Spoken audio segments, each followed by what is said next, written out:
Today, we're tackling Auckland's housing mess with a man who's been around the political paddock longer than most of us have been paying mortgages.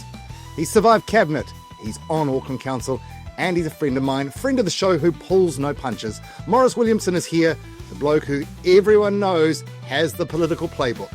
He's next. Financial freedom faster. Financial freedom faster.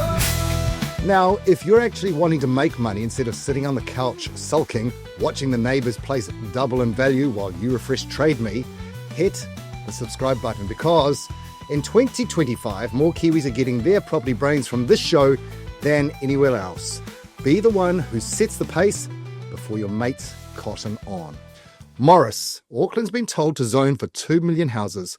Is this going to solve the housing crisis, or is it just a lovely press release from Wellington? It's insanity. It's total insanity. You can give me no reason why it has to be. In fact, even the minister can't give you other than, because if you had done a calculation of what is our population going to grow like and so on, and what does that need in terms of dwellings, I'd say yes.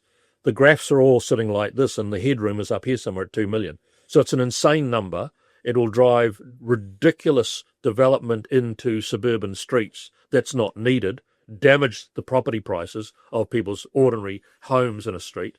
And again, no one's arguing we don't need intensification. Along the rail corridors, if you spend $6 billion on a train set, you shouldn't not now provide some customers to use it. So some high-rise development around the train corridors, cool.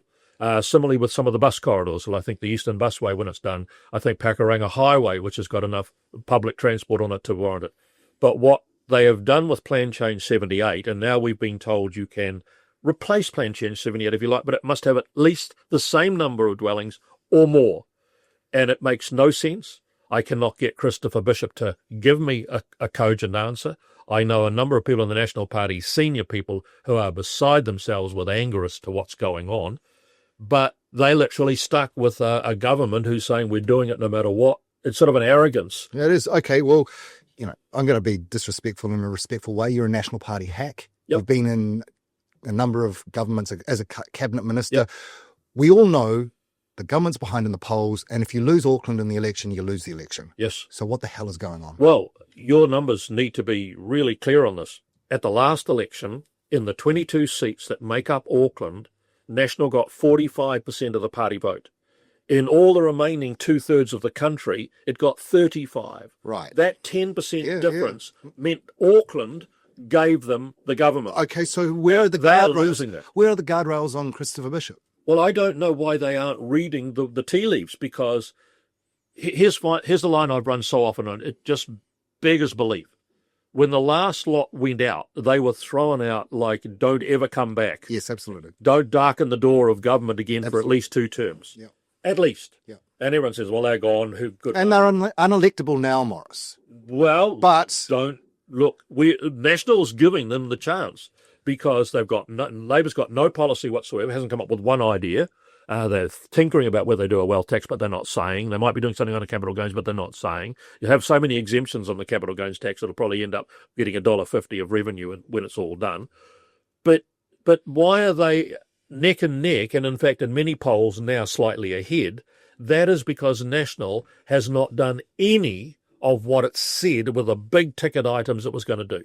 Now, I get that they've done some really good things in certain portfolios. What I think what Erica Stanford's done in education is outstanding. Absolutely. But you know what? The results of that will take at least 5 to 10 years to work its way through to people going into the job market, producing better population who have got better education and so on. She's done some really good stuff in the whole of immigration as an immigration minister, but that's going to take a long time to work its way through and happen. I understand some of the, fast track and some of what they're doing for long-term infrastructure investments, quite good stuff. But again, it won't help people who are hanging on by their fingernails over the next 12 months. When they go into the politics, I want to get this one last shot away. I made this point when Trump was standing in 2020. I said, here it goes. Listen, the one question that politicians will put to you right now is, do you feel better now than you did 3 years ago? In the States, it's... Can you hear that voice? Yeah. James Carville? Yeah, correct. Can you hear it? Same thing. This economy is stupid. Do you feel better than you did? And if you don't, that's right, it's Bill Clinton used it, it's the economy. If you don't feel better now, you believe this lot's got to get slung out. One of the interesting things that I try to get through to an audience is we've really only ever had one-term government. There was two, but that was Kurt. I want to. You have spoken about that before. We're going off away from the housing a little bit, but let's just touch on what you did say.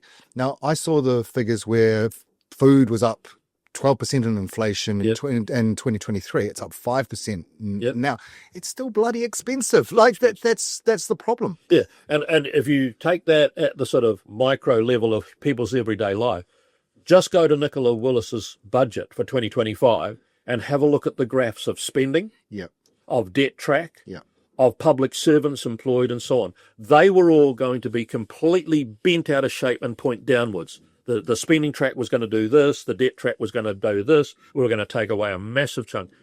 That didn't happen. In fact, if anything, spending's gone up under this government, the debt mountain is growing, the number of public servants they got rid of you could actually have working in the shop downstairs and you still have some spare vacancies. It wasn't, they said they were going to do some amazing stuff, they were loved for it to get on and do it, and they didn't do it. What was the best national government you were in? Oh, I think the one from 90 to 93 by far, Bulger's government. That's the best. That's the best government ahead of John Key's government. That's by far. Okay. By far, because we did things. Because we did things. Okay.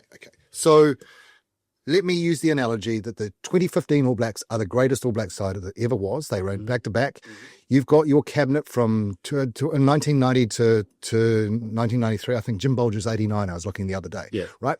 These credible guys, they want national, and I'm sure they're talking to Chris Bishop right now. Those credible legends of politics saying, what the hell are you doing? Well, I'm not going to name names, but I can tell you I talked to a number of them, and you know what they say? In every case, he won't listen. He's got an arrogance that is hard to believe, and he just dismisses you even trying to give him some advice. I hear that over and over again. So he took Mallard's seat, which is, hardcore Labour. Well, he didn't take it the first time, did he? Wasn't Jenny Anderson the Labour member, and then he took it off her? Okay, but it's a Labour seat. No, it's a marginal seat, very marginal. Like it's not. There's a bit of gentrification going on. I can't understand how someone is. It comes down to Luxon at the end of the day, because Luxon's MP for Botany. Yes, and he should be able to hear what the tea leaves or see what the tea leaves are saying in Auckland. Because I'll go back to my point, Maurice. You lose Auckland, you lose the election. Yep. And right now, that's where they're heading, and they should be. The other side shouldn't even be in the figures. You should say Labour's not scored, and I still got no points. They're actually neck and neck, and sometimes ahead. And that is unconscionable in terms of how you've managed affairs, in terms of appealing to the general populace about making things happen, but appealing to your own voters about not doing damage to them. This housing stuff will hurt National Party voters way, way more than it will the other side, because National Party voters are bigger property owners. That's exactly right. Much bigger property owners. Exactly right. Okay. And it's also in the suburbs where the damage will be done, where the National Party voters live, rather than in certain parts of Auckland where the damage won't be quite so much because it's magnified by the values of the properties taking a dive. We have seen prime ministers in the past who have taken those calls to get rid of cabinet ministers when things have got too tough. Yeah. Well, Bulger did it with Winston Peters in the Maori portfolio. But Luxon did it with Shane Reddy. He said, "You're not doing the health portfolio good enough. I need to take you out." Oh yeah, you're right. And he banged Simeon Brown in to get in and make the thing happen. You're right. So why is he not doing this? There are many mysteries in life. Maurice, I've got you here for the answers. Why is it not happening? You know what's happening behind the scenes. I do know what's happening, and I can tell you the bowel motions are getting quite serious because they're panicking. And if you're a list MP, you're pretty much gone. Yep. I mean, you're going to hit almost no listies. Yep. The worst thing about the list is this. People like Nicola Willis, who relies on the list to get in, every time you get someone right down the food chain winning their seat, that's one person less off the list. That's right. You may end up with National, I'm predicting now, make a wild prediction, you may end up with National getting a very, very small number of list MPs because they'll hold on to some of the seats in the constituencies. Their party vote will be low enough, they'll maybe, let's say it's 30, so 3 12s are 36, they're going to get, they're going to win that many seats probably, so they're going to get almost nothing off the list. And that means a whole lot of the senior people in the party that are listies, it's bye-bye. And it could be Bishop because his seat could go either way. Nicola Willis doesn't have a seat. She stood in Wellington Central and didn't win by a long way. So they've got to start understanding. And I tell you what, the other thing is, you've got a limited time frame to get this to be baked in. If you don't get something for the barbecue season, and I can tell you the facts are really clear on this, when people all head off at Christmas time and they're away with their mates and they're on a boat or they're fishing or they're playing golf, they talk about it. And if it gets baked in, they've lost the plot, they're useless. You just almost can't bring it back. You just can't bring it back.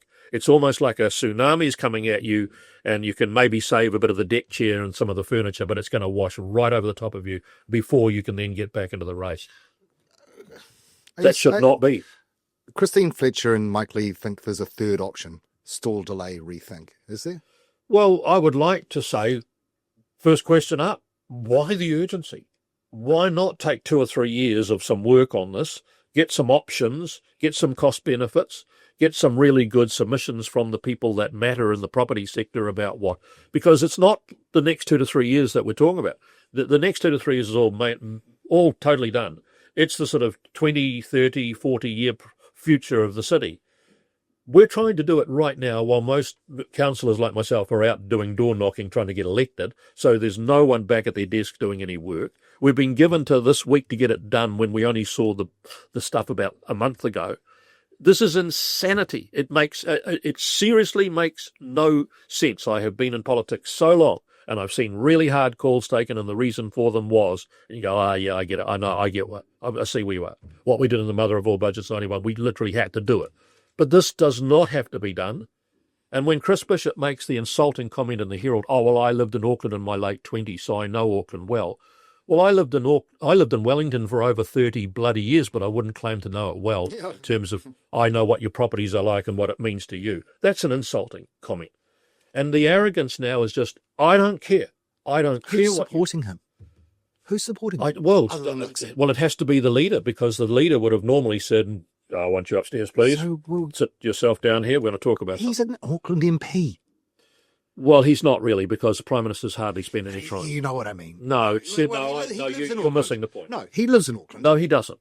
No, Prime Ministers live on the world stage. He's on Australians over. He's in Wellington. He's in Christchurch. He's in Dunedin. Yeah, I know what you say. We're talking apples and oranges. All his friends are in Auckland. I know heaps of leaders who have said they had phenomenal good tentacles into their community and their electorate, and they went to functions, and when they became Prime Minister, they literally lost that connection. They were in rooms with bureaucrats. Oh, look, the Prime Minister should be a list MP. He should be, because they don't have time. You know? No, you don't. You just simply don't. I mean, constituency work is all done by staff for him. One of the things I loved about it, because it's had big sort of payback politically, is helping people with a constituency matter. I met people on the street who said, I'll never vote National in my life. I said, that's fine, that's your call. But I will vote for you because you helped us with my son getting into college or whatever. The story I love about you, and I'm going to say it again on this show because I think it's really worth doing, and I should be a PR guy, truthfully, is the crap that you get for being a right-winger and you set up all the radio stations. I just think is such a great argument to people who think you're a right-wing troll. But see, I am not. I'm what I think is a common sense troll. I think there are things that make sense that you should be doing that have a benefit cost ratio. You can measure them along the way. You can have yourself some targets you're trying to aim to achieve, and you know that you're getting there. Left and right is just a state of mind. Well, I want all the lefties to be thrown out and I want all the right ones. It's a disgusting debate, really. I don't see myself anywhere near left or right. There's more common sense about what matters and what delivers outcomes. And that's what business does. If you're on the board of a company, your whole focus is about what are we going to deliver? How are we going to get a revenue stream from it? Will that make a profit? Will we be able to keep staff, grow the business, etc.? There's a whole set of metrics. My view about politics, it should almost be that same sort of thing. What's going to be beneficial to New Zealanders, in the education system, in the health system? I mean, I like what Simeon Brown's trying to do in the health system. He's trying to get some absolute goals and targets in place and then hold some people's feet to the fire for delivering those. If you don't have them, you can just wander on aimlessly and not get anywhere. And in the end, it's no better than it was 3 years ago. I drove past his electorate office today and there's lots of protesters outside, but we're getting off topic. Doctors. Tell me something. How does this all end up with the property? Well, I think, in the end, I'm almost advocating a sort of a mini insurrection at the council and saying to the government, well, we think you're wrong. And if you want us to acquiesce to what you're trying to force us to do, take us to court. I thought you were going to say that. Take Actually, us to court. I actually think that that's... Take us to court. Yeah. You know how bad it would look for them? Yeah. You know how much Yeah. they would look just so idiotic if we were trying to say, we want to work with you, we understand we need properties made available, we need to have intensification. It's ridiculous to have a $6 billion train set and not have accommodations built all around it so that people can walk out their door and... You know, when I lived in London working at British Airways, I didn't own a car, I didn't need a car. I walked out of the bloody apartment I was living in, walked straight along the road, down into the tube train, and I could go anywhere. Went out to Twickenham to watch rugby, went to Wimbledon to watch tennis. So it's not a matter of I'm opposed to the public transport model or anything else. I think it's great, but you need to provide public transport with population of users, and therefore those corridors that we're building, like the Eastern Busway. But it's the most insane thing to then say to the leafy suburbs where people have paid a lot of money for the property they now own. In many cases, it's their biggest asset. Oh, we're just going to devalue it. And I've got audio, if you want me, I can play it to you, of Chris Bishop saying on radio and TV, I'm happy to be able to drive the prices of property down in Auckland. Now, that's just an outrageous comment. It's not even what Luxon says. Luxon says the right line. He says, I want wages to grow faster than property prices. Now get what's in that sentence. Two are growing. Both are growing. One's just growing faster, so people feel comfortable with that. That means that affordability gets better over time because your wages were getting bigger than the property. But Bishop, I could play it to you right now, the audio. I want to see prices drop. I want to see prices forced down in Auckland. That, do you know how much resonance that has with someone who would be sort of underwater in their mortgage based on their property price? You think you're going to vote for someone who says that's what they want to do to you? I literally, my ghast is flabbered.